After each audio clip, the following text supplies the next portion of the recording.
What if a distillation column could separate benzene and toluene perfectly, but completely struggle with ethanol and water?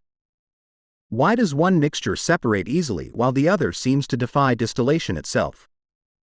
Before designing any distillation column, there is one critical question every engineer must answer: does an azeotrope exist? We will be checking this by using Aspen HYSYS. Open a new case, then add the components, that is toluene, benzene, water, and ethanol.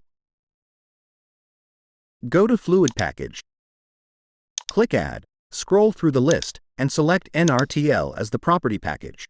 Now, proceed to the simulation environment. Select Equilibrium Unit Operation from the Object palette and drag it to the simulation area. Double-click the icon. From the available group, add ethanol, then water to the selected group. The less boiling point component is added firstly. From the plot data, select XY plot. Enter the operating pressure of the column, that is 101.3 kPa in this case. Then click the plot button, XY plot will appear.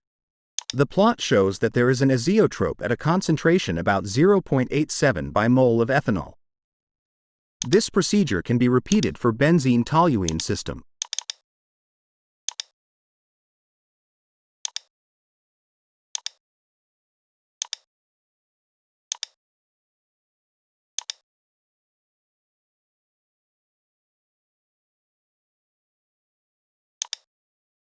In this system, no azeotrope occurs.